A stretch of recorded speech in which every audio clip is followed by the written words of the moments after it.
This message is brought to you by the Capital One Venture X card. Venture X offers the premium benefits you expect, like a $300 annual Capital One travel credit for less than you expect. Elevate your earn with unlimited double miles on every purchase, bringing you one step closer to your next dream destination. Plus, enjoy access to over 1,000 airport lounges worldwide. The Capital One Venture X card. What's in your wallet? Terms apply. Lounge access is subject to change. See CapitalOne.com for details.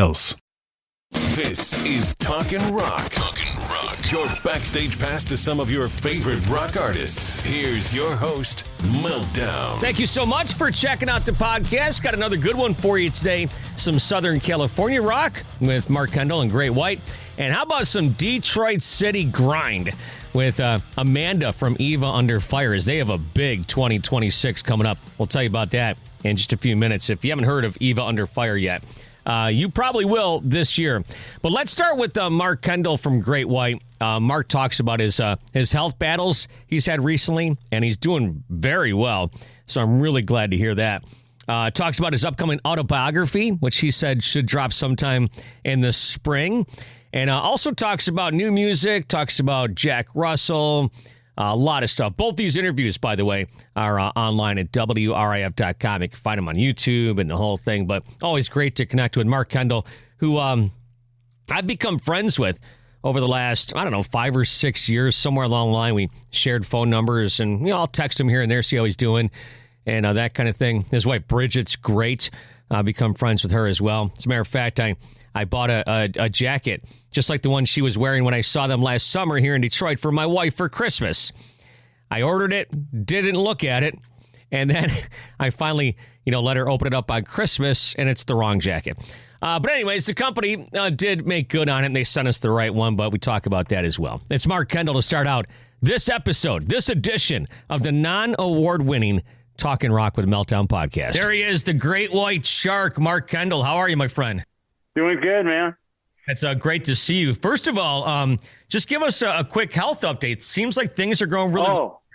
Well, when I first was diagnosed, I had irregular pee. It was actual blood at first. So I went to emergency. I was like, holy crap, what's this? What's going on here?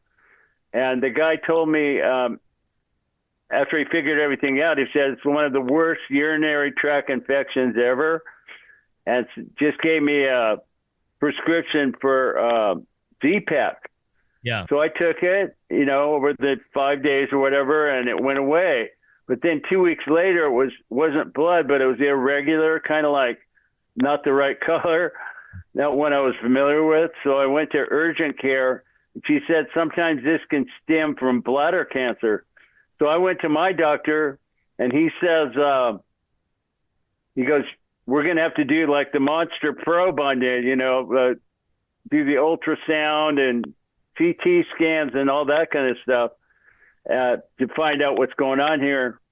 So when they did the ultrasound, I knew they were hanging in my right kidney for a long time, so I figured something's wrong there. And then found out a couple of days later I had cancer in there, and it was 13 centimeters.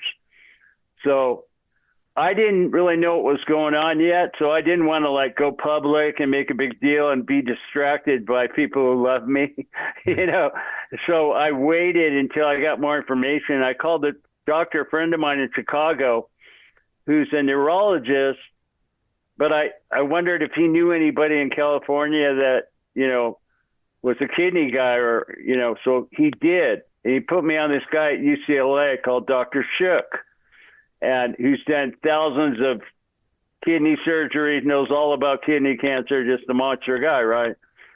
So hooked up with him, and they put me on something called immunotherapy. And one of the guys on his team, which I have 6 doctors now, invented immunotherapy, which every 3 weeks you get an infusion of a drug called Keytruda, and then you take these pills every day called Lenvima, and it does something with your immune system, attacks the cancer and all this. So every few weeks, I don't know exactly how long, but they did their first scan, and it shrunk to 11 centimeters. And then the next one, it went to 8, and the last one I just had, it went to 5 centimeters, and it's isolated in my kidney. So, and I pulled it up on the internet. I want to know how much 5 centimeters, but I didn't want to know how much 13 was. That sounded too big. So, but I seen, and it's like, look like an inch, this much. Yeah. But just the fact that it's shrinking, it's in one spot, I start to feel better. You get in your head a little bit, like, am I dying? Right? What's going on here? And, but so now that it's real small and it's getting smaller and everything, I'm starting to feel, pretty good.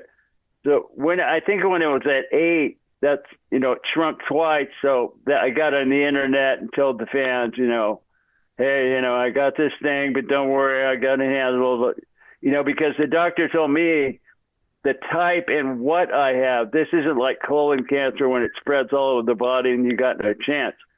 It's a deal that it's manageable, he told me.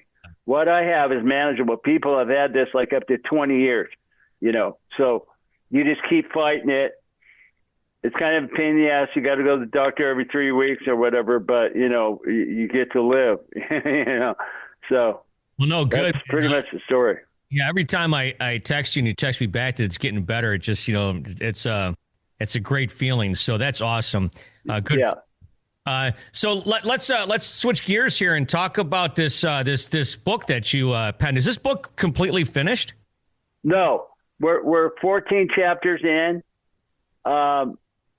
I was trying to think of a title of it, and I ended up calling it Soul of a Man, because I'm pretty much burying my soul in this thing. I'm going all the way back to childhood, telling every story you can imagine, and with the guitar in there. And what happened was this Canadian company approached me about doing a book, and I started writing it on my own. And they said, there's too many stories, we just want you to talk about the guitar. I'm going, like, me being a fan myself, I like to hear what Billy Gibbons is doing on the weekends, part-time, when he's not on stage, you know what I mean? So I would figure that fans would want to get to know me better. And so I didn't do it. I just stopped it right there. I go, I really don't want to do that type of book. I want to, it to be maybe called an autobiography, but it's really going to be a biography, because I'm letting the cat out of the bag here. You're going to hear, you're going to get to know Mark Kendall here. So out of the blue, some other guy approaches me. His name's Jeffrey Mangus, and he's written 38 books. He just finished Al Di Meola's book and all this. He approaches me. So this is like not by design. This is like, woo, man, Twilight Zone. So I go, man, yeah, I'm really into it. So we've been working for about 2.5 months, maybe 3 months.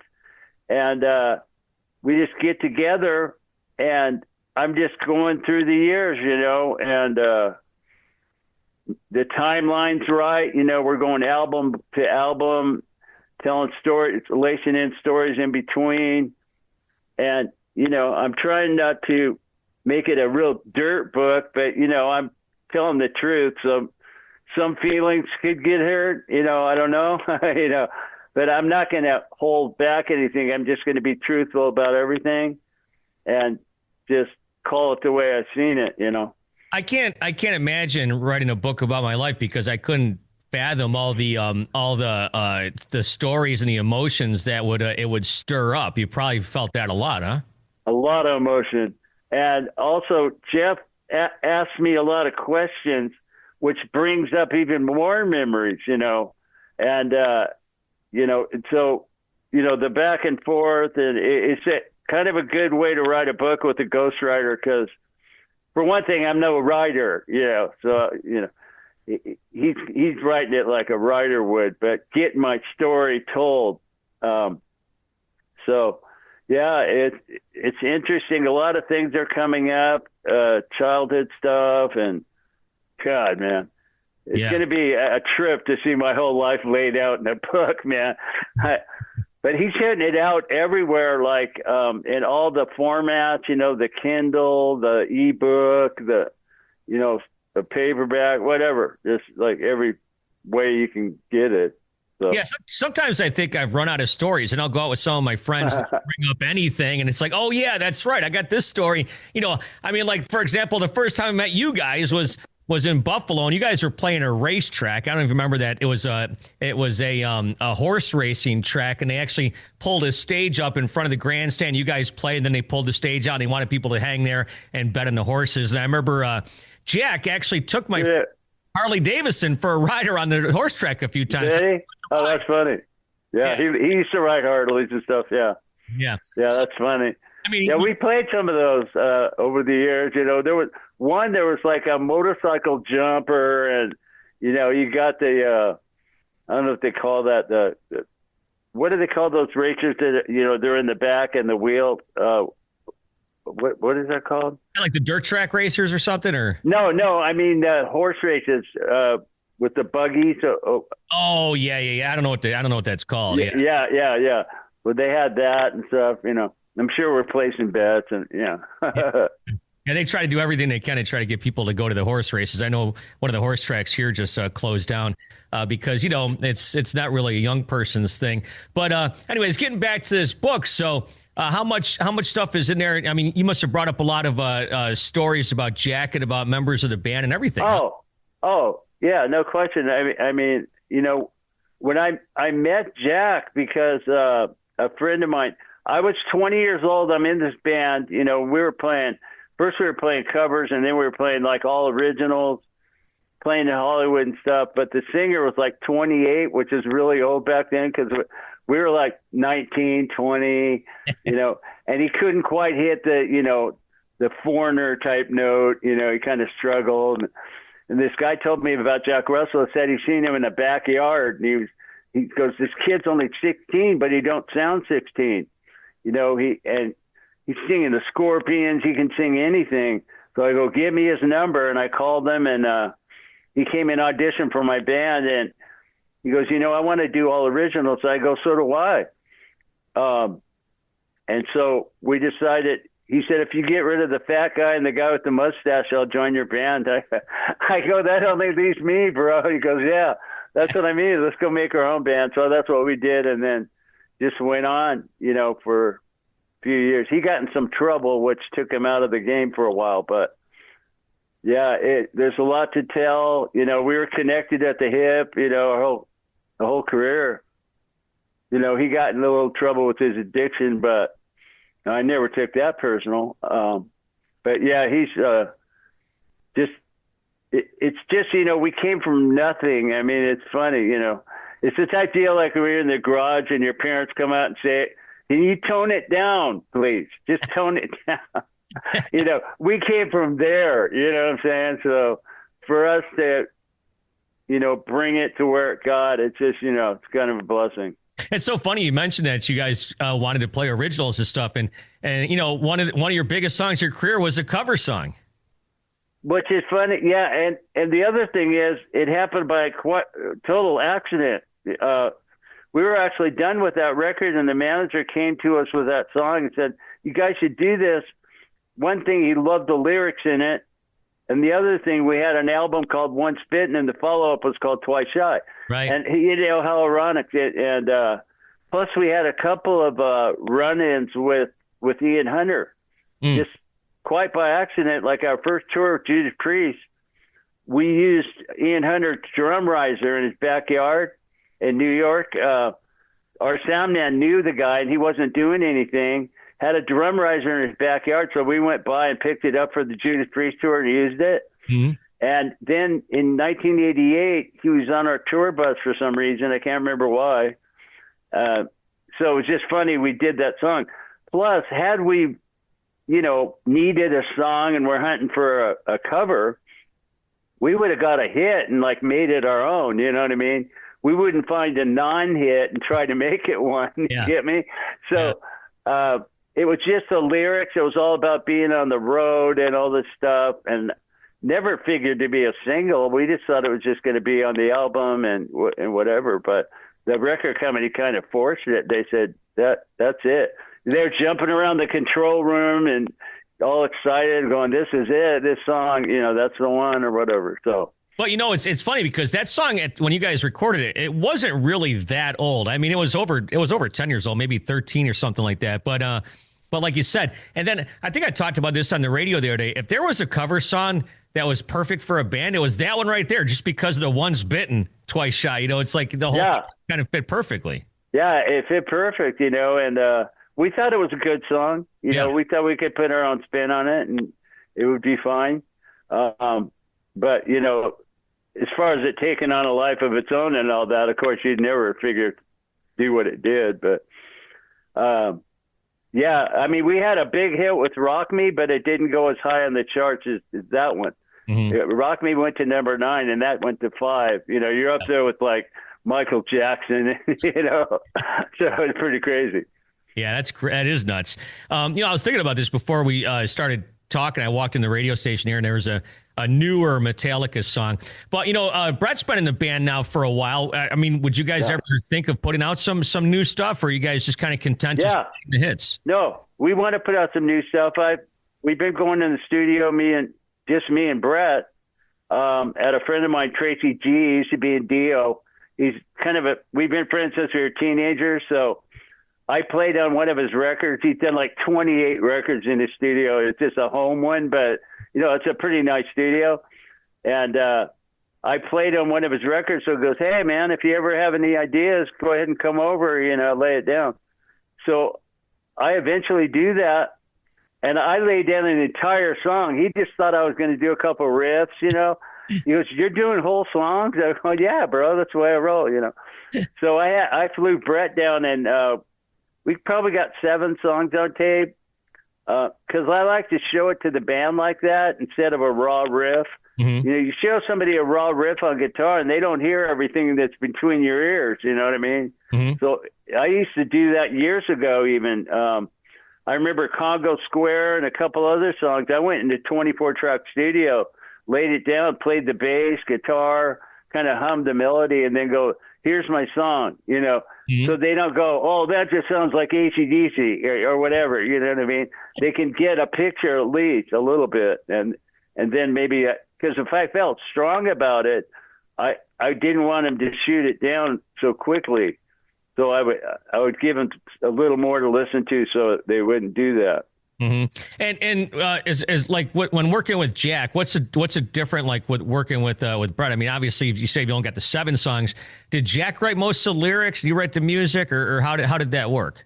In the beginning, I wrote all the music, and I would hum the melody to Jack, because he wasn't like, I couldn't just hand him music and have him come back with a song. We both of us had our weaknesses and strengths. You know what I mean? Mm-hmm. His strength was his voice. His voice is like incredible, right? So I would, he might have a little trouble getting started, but I would feed him the melody, what I'm hearing in the song, because that's the way I write. I'm kind of making sure you can put something good here, and then once he got started, then he was just like, coming up with all these ideas, and he'd sing it better. He might change a few things, but at least he's in it. He gets it, you know what I mean? So that's the way we worked in the beginning. And then when Alan Niven got involved, our manager, Jack's lyrics sometimes weren't the greatest, and Alan would suggest changes in the lyrics. And eventually he was actually writing like almost whole songs. Like, I saw he had a lot of writing credits on the second record. Yeah. So he started getting really involved with that, but we did it because, we kind of throw our egos aside and just, what can we do to make this song the best it can be type deal, instead of, we want this thing to grow up and go to college. You know what I mean? We want this thing to make it right. So if it's somebody's, we don't care whose idea it is, if it's going to make it better.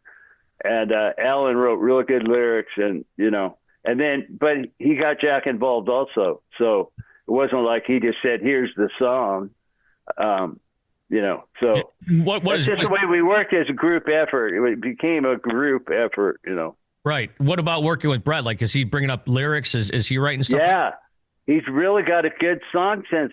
I'm really surprised as a young man he is. He's only 28 years old, but he's kind of an old soul in a way or something, man.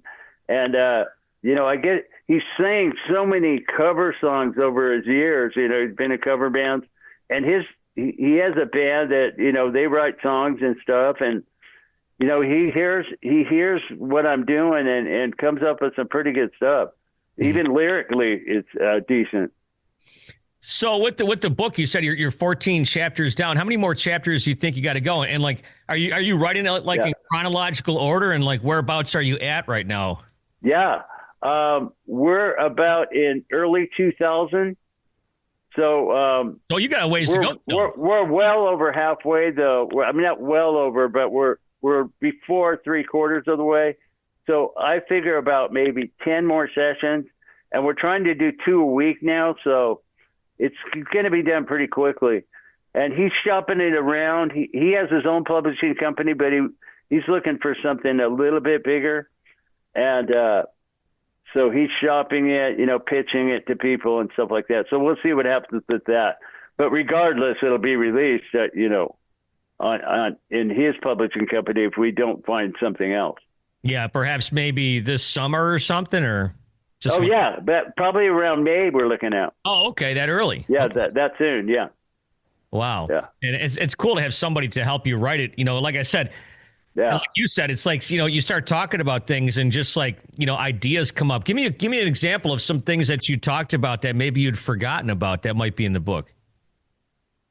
Well, one was when I was 10 years old, my dad got me an amp and guitar for Christmas. This was after I played an acoustic guitar for a whole year. And I was one day, I got together with this other guitar player, and I had 4 songs I learned: Gloria, Pipeline, Wipeout, and Secret Agent Man. And so I got together with this other guitar player who had a Fender Mustang and a Fender Twin Reverb, and we put those songs together, and we played for the 4th grade class, right? But it was just him and I. And the 5th graders came in, so we had this big crowd, and they're cheering after every song. So, it's pretty fun. And so one day I was playing with my baseball cards. This is a story that came up, and I was hearing a drummer jamming over next to this lady's house called Carol. And so after hearing that for 3 days, I asked my mom if we could go over there and see if that guy would jam with me and Kurt. And, because we never jammed with a real drummer. Mm-hmm. And So she took me over there and explained, this is my son, Mark. The guy answered the door, actually, who was playing the drums. He's probably 20 years old. And he said, holy cow, I thought you were here to complain about the noise, right? And I'll never forget, that's exactly what he said. And then she asked, if you ever had any free time, would you mind playing with my son and his friend? They play guitar. And he goes, no problem. And so the following Saturday we went. And I set my amp up it was in his garage, by this big tire on one side, and Kurt was by this workbench on the other side. And he had this awesome set of white drums. And so we're getting ready to start, and I'm like, hey, Gloria? And he goes, of course I do. And he just counts it in, 1, 2, 3, 4, dun, dun, dun, dun, dun. We're playing with a real drummer. It was so insane. Yeah, so that came up. And the next day I had a baseball game, and I couldn't wait to tell my team, right, that I played with a real drummer. And my dad was the manager, and my cousin was our coach. And I hit a home run. It was the first one I ever hit, and it was a grand slam. Wow. And I'm thinking back to, I wonder if it was just I had extra energy from playing with that drummer. I was so excited, you know what I mean? Some extra. So it's kind of funny. So that was just one little story that came up. And I'm sure that you talked about, early tours, and maybe, maybe touring with some of your rock star heroes, and maybe some of the rock stars that you met along the way, right? Absolutely, yeah. All kinds of stuff, because I met most of them, and the superstars were always really soulful, down to earth people.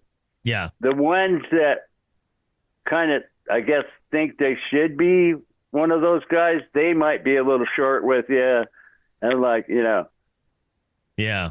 Yeah, you told me that before. Yeah, that's I know exactly what you're talking about. Yeah, the people that the people that weren't great with you weren't great. Well, yeah, that's what I mean. It's like that's when you might hear an ego or two show up. With the guys that are already there, they're just there, and they're just regular folk. Yeah. But the ones that think they should be those guys, those are the ones that you might hear something. Now, people that kind of don't know you or look in from the outside, they might think that you'd say some bad things about Jack Russell. You've never said anything bad about Jack Russell to me, and now you're coming up with part of the book where you're probably going to have to talk about him and his passing and stuff like that. I mean, that's got to be something you're probably not looking forward to, I'd imagine, right? No, well, yeah, it's a little bit tough because we're best friends, and like I said, connected at the hip our whole career. Never gotten in an argument, maybe 2 arguments our whole life. Right. Mostly over a song or something. So yeah, it was just his demons kind of separated us. Right. He kind of declined physically and couldn't really perform, and it was just tough to deal with. So it was never personal. It was just really difficult. So yeah, like you said, it was tough to talk about because I work with addicts, almost practically daily. So when someone doesn't quite make it, it's tough. But like I said, I don't take it personal, and I used to. Not with Jack so much, but with people I work with, if they fall and didn't pick themselves back up, it was kind of hard on me. I hated to see it. But you've been sober for 17 years. Yeah. So that goes back to 2009. When did the fallout between you and Jack? What year was that? Do you recall? Well, it kind of started probably. I got sober in 2008, and I would say around 2010, he got to where he couldn't stand anymore. Yeah. And, he's singing at stools and all that. So it was around 2010 when, the demons were in full force, and, he was drugging on a daily basis. So we just pretty much, all we said was just go get well, and come back and the badass tattooed out, sleeved badass rocker dude, and instead of doing that, he went and found guys that would deal with him in his shape, Yeah. And it was easy to find, he's Jack Russell. I mean, anybody's going to play with him. Right. So. And it's like, and you're trying to better your life, and you can't be surrounded by people that aren't on the same kind of trajectory, I suppose. It's just hard to be around it, Right.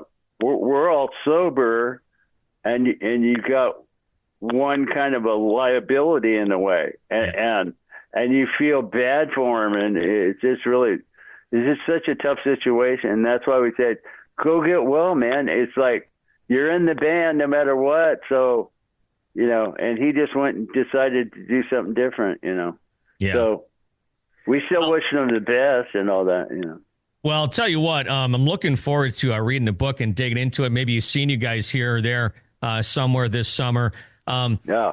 Please thank your wife for me. We finally got the right jacket that I got. Oh, did you? Yeah. Oh, good. I was just talking to her about that. I go, I wonder if they turned the other one in and go. No. What happened was, rock and roll. For people that don't know, your wife was walking around the venue where you guys played last summer in this jacket and said rock and roll. I'm like, that is the coolest jacket. My wife loved that. And so they sent it to me in the mail, and it got to me, and I didn't open it up because I wanted to give it to her for Christmas. She opens it up, and it says, "Love is all you need." Or I'm like, come on, it does. And so then we were going to send it back. My stepdaughter, who actually got it for me, and she was going to send it back. But the company, and I wish I could give them a plug, I can't recall, but the company was so cool. They just said, yeah, keep that jacket. We'll send you the right one. So we got the right. Oh, good. Yeah, about a week ago. And my wife loves it. So, yeah. So thank you. I like it because it's just kind of thrown on there. It's not any glitzy logo or anything. It just says rock and roll, Right. No, it was so cool. And it's like I saw that Bridget, and I'm like, man, my wife would love one of those things. Plus, if a chick's wearing it, it's even better, it's not like a guy, wearing it like he's trying to be cool, and it's probably not quite cool or something, But a chick wearing it, it's just like totally awesome. Well, that is cool. But I'll tell you what, Tom Kiefer has a jacket similar to that. It's not like the same one, but you got to watch it because I love Tom Kiefer. Oh, okay. Oh, that's pretty cool. But anyways, Mark, thank you so much for your time, man. It's always great to talk with you, and I'm really glad that your health is going in the right direction, man. Thank you. We need you out there on tour, out playing all these great songs for us for many years to come. Thanks, Meltdown. Appreciate it, man. Thanks for having me. Brought to you by the Capital One Savor Card. With Savor, you earn unlimited 3% cash back on dining, entertainment, and at grocery stores. That's unlimited cash back on ordering takeout from home, or unlimited cash back on tickets to concerts and games. So grab a bite, grab a seat, and earn unlimited 3% cash back with the Savor Card. Capital One. What's in your wallet? Terms apply. See CapitalOne.com for details. To wrap up this episode, it's Amanda from the band Eva Under Fire. She was nice enough to come through a snowstorm to get here to the studio. It's funny, we did this interview in the same studio that I interviewed Mark Kendall at a couple days previous. Mark was at his house in Southern California. I was here in the studio, and Mark commented, as many other artists do, how nice it looks behind me. And we're in this industrial complex. It's not nice at all, but there's some nice trees around us and whatnot. And that day it was sunny, but it was 19 degrees. As I record this right now, it's on Friday afternoon on the 23rd of January, and it's 2 degrees outside. So Mark said it was 70 where he was. Anyways, getting back to Amanda with Eva Under Fire. She was nice enough, like I said, to stop in. Man, I'm just going to let her tell you about their big 2026 that they have coming up, because it starts next week where she's going to be on Shiprocked. Oh, man, I'm jealous. Pack me in a suitcase and take me with you, Amanda. It's Amanda from Eva Under Fire. Amanda, good to see you again. Thanks for coming in. Thanks for having me. Don't worry about it. I got a truck. We figured it out. Thanks for making the trek. My God, man. Yeah. I was just telling him I was telling Amanda that I was talking to Mark Kendall yesterday, and he's like, man, it looks really nice out there. I'm like, no, dude, it's freezing balls here. Yeah, dude. So, I heard it's supposed to get worse this weekend. Let's not talk about that because I have a trip to go on, but that's okay. I'm gonna go on a trip too, so we're just getting out of here, But unfortunately, I'm going east. Oh no! I'm not going south. I'm going to Shiprocked. So. Oh, you are? Is that this weekend? Yes, it is. I'm trying to get on Monsters of Rock, and I've got the hooks in the water, and it's like I'm waiting to hear back from people. You are a monster of rock. They should just let you on board. Come on. I know. I mean, been in this industry I don't know what they're waiting enough. for. Yeah. But anyways, so you guys have a pretty big year coming up. Massive. Yeah. Absolutely massive. Let's go back to last year and the previous years. Now, if I'm not mistaken, so did you guys, correct me if I'm wrong here, did you guys switch record companies, management? What happened recently? So there was a switch up in the team. We're working with a new agent now, booking agent. And I think that it was just a better fit. It was, something in the timeline that we were trying to work out before. Like, why can't we keep this consistent? I don't know if it was like, everybody in this industry tells you it's important to get all of the big looks, but we're from Detroit, we're hustlers, so we're like, well, what happens in between the big looks, right? So we needed somebody that was going to be able to just do, grind with us. And so we found an agent that could do that. And we started booking. We went on the Buck Cherry tour in November of last year. And then he put us on the Jairus Johnson Butcher Babies tour, which we're going to leave for right when I get home from Shiprocked. Okay. And then we were doing a build out for headliner stuff. And then we got the most massive offer of our lives, which is 2 legs of a 5-Finger Death Punch tour. Right. So crazy.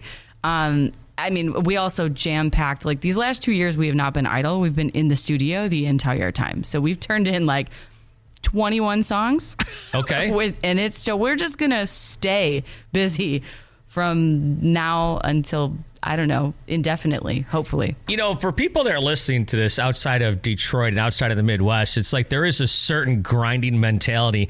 And it's like, you guys will get in the bus or the van or whatever the case is, as long as there's a stage at the end of that trip. that's what you're going to do. Yeah. And it's like there are some other parts of the country where I think that, I don't know if this is even the right word, but there's a little bit more of a pampered mentality. Where here in Detroit, it's like, no, this is what we got to do, so this is what we're going to do. That's kind of what it is, too. And I think when we first did album 1, I was like, oh, okay, that's not how this works then. I'll try to adjust. Mm-hmm. And then after a while, I'm like, no, I was right. We were right. The grind mentality gets us way farther, especially because it's rock music. Yeah. People want the club things. They Right. want the up close and personal, grimy, like 200 people in a room thing. Yeah. And so that's what we needed to do. And that's what we were and are prepared to do. Now it's just, unfortunately, the brand new agent was like, well, that got busy quickly. Let me just hurry up and scoot all of that back to after the Five Finger Death Punch tour then. Yeah. Well, that's okay because, look, the Five Finger thing, and speaking of grinding, that's a tough one, too, because you guys will take the stage to, probably sparse crowds at the very beginning, right? Sure. And then, of course, as you guys play, people start to fill in. But that's another thing, too. It's like you got to learn to adapt to that as well. And that's part of the grind mentality also. Yes. Yeah. I think that's true. We've had enough of those like one-offs where we've been able to kind of see what it's like a little bit. This will be interesting to do a tour this massive, nightly. Mm-hmm. I have high hopes that people will just start chatting about Eva Under Fire and show up early. Right. After night 2, people are going to be like, did you guys see the opener? Because we did. And because we're jazzed, and I'm really excited for this. No, that's great. As soon as I saw Next that, level. Like, oh, yeah, that's awesome for you guys. Thank you. And so then by the time that comes around, and when does that tour start, by the way? And that's here in the middle of August here at Pine Knob. But anyways, when's the tour start? So it starts in July. And that's 40 dates or something? Yeah, we don't get done with that till October. I was going to say, that's a long tour. It goes across the whole country. Yes. Yeah, that's awesome. Yes. So before that, like you said, you got your Shiprock cruise coming up here this weekend. And then, so talk about the new record. We kind of talked about it a little bit off the air. So who are you working with, and give me the details on the new album? Yeah, new album was very hard fought and won from different camps. We got in the room with everybody this time. Our first album we did with a specific camp, and we kind of did a little bit of writing here and there with different other people. But this time we got into, I don't know, there's probably 6 studios or something, 6 different teams that we worked with to get this new album. But I think it's very much an elevation of our work. I think it's probably the most authentic work that we've ever done. Like I said and mentioned before, first album, everybody wants to tell you how to do this. Mm. And the second album, we were like, no, we don't want to do that. Yeah. And I think that it's nice, too, that the trajectory, because of that, we have a lot to say. We have a lot of things that we didn't get to focus on with album 1. So it's heavier. We went darker. We went heavier. We went grittier, which is also kind of part of our like Detroit has that grit, that grind. So I think it's very much more aligned with who we are as people, and who we are as a garage band. Cause like, that's the whole concept. It's called Villainous, and I think it's going to draw, probably aligns with this Five Finger tour is my guess. So summer 2026, we should have the whole thing. But the first track that we released end of last year was Awakening. And I was really stoked to see how people would receive that. And a lot of those comments on social media were really exciting because they were picking up right away on those same darker themes. Like, oh, this has grit. We love this. This hits heavier. Like, wow, this is a different version of Eva Under Fire. So I think that we'll see that theme continue. And so tell everybody who you've been working with as far as this record's concerned. We did some work with our hometown boys, BJ and John, and they're our Michigan people that we did album 1 with. Mm. And then we went to California. We worked with Scott Stevens, he's working in California. I thought I always pictured him like a Nashville guy. But anyways, so part-time in both places. Gotcha. Okay. Yes. So, and then we did some work with John London from Point North. He did lots of songs with us, and that was a really cool experience. It was the experience that got us excited about writing. Like, that was the first couple of tracks that we did was with John London, and we called the label right away, and we were like, we have to come back here. So that was exciting. And let's see who else we worked with. The newer stuff is with Grant and Carson. So Awakening was with Grant and Carson. They're out in Pennsylvania. They do a lot of work with From Ashes to New. Right, Pennsylvania, sure. So it's been all over the place. Yeah. So are you working with writing with these guys, just mixing, just producing, or kind of everything? It's producing. There is a lot of, hey, this is a cool riff, let's build it from there. Or like, hey, this is a cool lyric. So a lot of times what I like to do with lyrics is, because I'm ashamed to say this, but I don't play any instruments. So I have just me and a metronome. That makes two of us.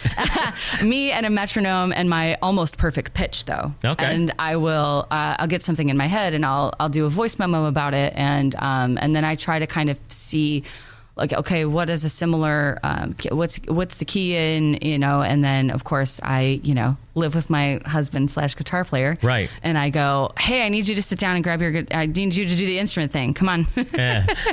And then we kind of build it from there. And then that gives us like a workable demo to take into the room to then produce what became, I don't know, probably 10 or 11 or 12 of the songs that are going to be a part of this giant body of work that we turned in. And then the other stuff is like, Chris will come in with a riff and be like, I don't know what you guys think about this one, but I really love that it's got that, he's always looking for that like Korn, gritty bounce, you know what I mean? Right. So, and that was kind of what started Awakening. We got in the room and Chris was like, I got this riff. And so like, we took it to Grant and Carson, and Grant was talking about, we want there to be this bounce. We want there to be this jump. A chug. So that's what we started to do, in the room together. And so we were literally in studio, like jumping as though we were at a festival to get the tempo. Yeah. So those are, it's kind of a team effort. Well, some of those tricks you have to pull off sometimes. Yeah. Just to make it work. So a couple of things here. I'm just going to throw these out at you. I have no idea what you're going to say, but any special guests on the record, and are any of these songs going to be used in anything we'll see like in a film or anything like that coming up? Well, you got to ask me about things that I can't necessarily tell you about yet, but that are currently in the works. Okay, so the answer is probably yes to both of those things. Okay, gotcha. Yes. Well, since I'm not musical, I'm not one of the guests, that's for sure. But anyways, no. So you're working with maybe getting some stuff in movies and that? There's always going to be a pitch to licensing. I think they have an angle with 2 of the songs in particular. So I don't know that that'll work out, but you'll be the first to know when it does. And then definitely guest vocals from a couple of those peoples. Really cool artists that I know that you've heard of before. 2 in particular are in the works. Okay. One is closer than the other. You know what? It always amazed me when these bands that use like these guest vocals or guest guitar players or something. And I've never had an artist tell me this before, but it's like, what if you got the stuff back and you're like, I don't like this. You know what? It's interesting. I don't really. We try not to ask for specifics on. Like, I have to like their voice, right? Like, we have to like their music in order for us. So we're not just going to go randomly to like, oh, because you have a big name, we want to work with you, right? Like, we have to enjoy what you do.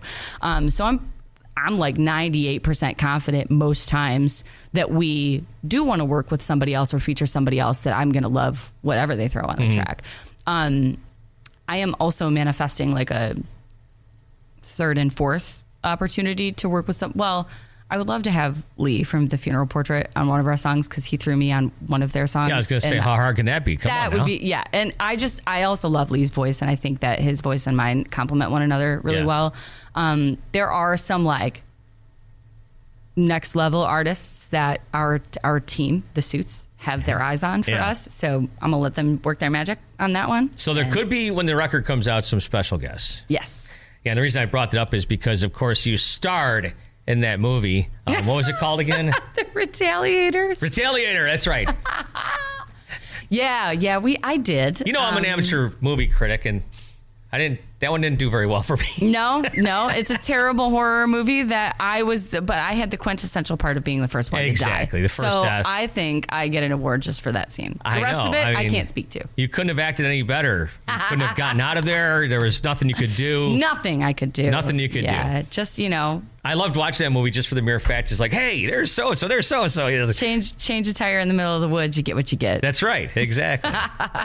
No, that's great. Yeah, the retaliator. I remember I wanted to watch that so bad, and then I watched it. I'm like, all right, next. Yeah, right. Well, at least you can say you checked the box. It was fun. It was fun. It was fun and nothing else. And I think that's what it was going for, honestly, was campy horror film.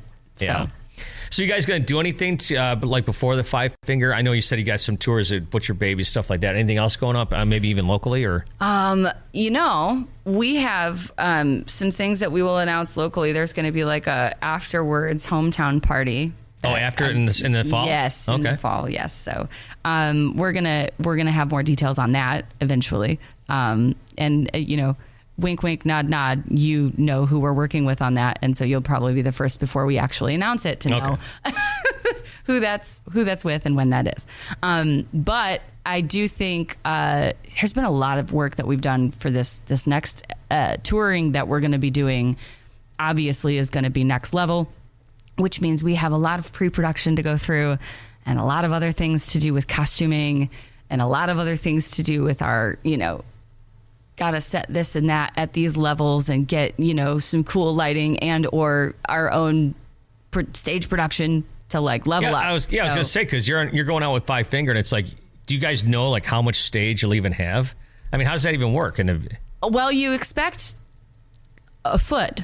And then if you get more than that, you're happy. Yeah, right. Right? I'm not probably going to get anything that's like, has to have a plot, right? It's going to have very skinny video wall situation and or a very skinny stick light situation and or maybe a riser. Riser, right. Yeah, that's it. One ego ramp. That's it. Yeah. I just for my ego, because I'm 5'2", and no, that's cool. I remember the guys from Shinedown got their jacket. I remember they said that they had their when they toured with Van Halen, they had this little tiny spot in the stage, and I guess that they just jump around all the time. And they were telling me that the guys from Van Halen were calling them like the Mexican jumping beans, because all they did was jump around. They're like, we got to fire up this crowd, but we've only got this much space to do it. Yeah, so if you go vertical, then you're good. I guess, right? Yeah. So, well, what else do you have going on? Anything else you want to plug? Oh, gosh.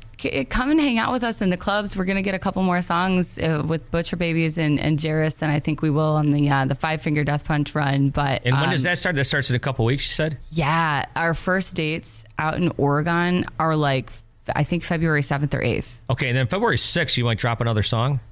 Yeah. Perhaps? Maybe. Okay. No, for sure. We will. Okay. Yes, we will. The new song that we're dropping on February 6th is called Murder Scene. I'm very excited about this one. It's sonically a bit different than Awakening, but still very dark, very heavy. Mm-hmm. It has like a really cool Paramore-esque vibe in the like bridge part, which I love. And I wrote it about just the existence of humans sometimes is very hard, right? And so we lose track of ourselves a lot of times, and it feels like this is too much, too fast. But it's not, and we can navigate things. So it's like this nightmare dream that I had, and I wrote it about the nightmare dream that I had. So I'm really excited for people to hear that one. Well, that sounds cool. Yeah, I'm really jealous. You guys get to go on Shiprocked, and I get to stay here. I thought you were saying you were going to the east. It's still not good. It's still it ain't snow. Gonna be much better than here, I'll tell you that much. It's still snow. So, anyhow. Sorry, I won't brag to you about Bimini beaches then. No, that's awesome. There's probably going to be a lot of people on that boat, I know. Yeah.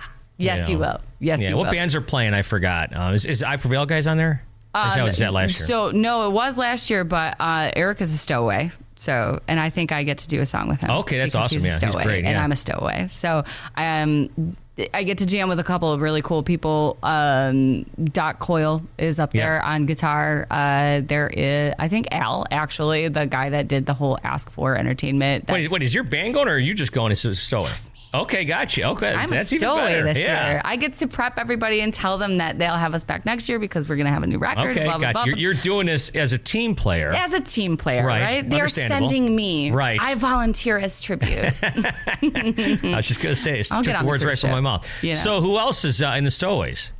Oh, there's quite a few. I still looked this up before I started talking. Our girls in Conquer Divide are up there. Okay. So I think I get to sing with, I don't think Kristen is playing guitar on the one that I sing with, but I think Yarly is on a song with me. And then Diamante's on there. And who else am I singing with? Gosh. What are some of the there's a bigger lot. bands? What are the bands that are playing? Oh, this year, who's on it? Sleep Theory's on it. I forget what the headliner is. Hailstorm is playing one of the beach parties, which will be that's super cool. rad. Yeah. Who else is on the ship? I mean, I could look it up, but That's okay. We'll figure it out. But I'm just jealous that you get to go and leave this tundra that is the Motor City. yeah, I'm hoping to escape before whatever happens on Saturday. That'll be interesting to get on a plane, but last time I got on a plane during this weather, they had to like de-ice it, and Right. it took us like an extra half hour to get up in the sky. But you know what? I'm okay with that. Yeah, just make right, sure it doesn't exactly. ice over while we're up there. Yeah. Well, have fun on the boat and represent the D. And, of course, we'll see you here. I want to say it's August 16th, if I'm not mistaken. Yes. At Yeah. Pine Knob with Five Finger. And I can't believe I get to play Pine Knob main stage. That's your first time, right? It's the first time as Eva Under Fire, yeah. Wow, that is so cool. Yeah, Here we because go. you went on stage with the dude from with Jared Leto. Yes, I did. Yeah, that's awesome. I don't know Yes, if I I've did. ever even talked to you about that. I interviewed him right here in this studio, not in here, but he was on his You Zoom call. texted me that day, and you were like, yeah, let me know if you... I didn't even meet him until I crashed his set, but... Hey, I thought he was nice. Yeah, I'm sure he was. I think what his team told me was that he was dealing with some vocal stuff. So I think he was probably trying to save it for the stage, which I totally understand. But yeah, that was huge. And then they called me the next day, I think on the previous Five Finger Death Punch tour that came through. Funeral Portrait opened, and I was on their song, and Yeah. so they wanted me to go back up there for that. So I've That's sang right. on that stage twice, but never for my songs. Right, your which is gonna songs, be yeah. sweet. When your songs come to life on stage, it's Yes. probably a different animal. Yes. Yeah, that's cool, awesome. Yeah, because Jared Leto, I'm an amateur movie critic, like I said, but I didn't go see Tron. So You need to see. I loved it, but that's just me. And I don't critique movies very hard. So Rob is probably like, she's a pushover. Don't listen to her. Well, Amanda, thanks so much for coming in, and good luck with everything, okay? Thanks a lot. Thanks for having me. As I mentioned, both of those interviews are online right now on YouTube, on WRIF.com as well. Got to thank Amanda and Mark as well for taking the time out to talk with us, and really great to hear some good news from Mark as far as his kidney cancer is concerned, going in the right direction, praying for him and his family, and just wishing him nothing but the best. Hey, thanks so much for checking out the podcast. I do have some hooks in the water for next week. Yeah, I've got some guests already lined up. I've got at least one right now, but, things change from time to time. And, we could have more than that. We'll see what happens. But I do have one. It's a drummer from a classic 80s hair band. All right, so we'll get into that coming up next week right here on Talkin' Rock. Thank you for listening to Talkin' Rock with Meltdown. You can help this podcast grow by giving it a 5-star rating and writing a review on Apple and iTunes. Plus, feel free to subscribe and share it with your friends. Until next time, thanks for listening to Talkin' Rock.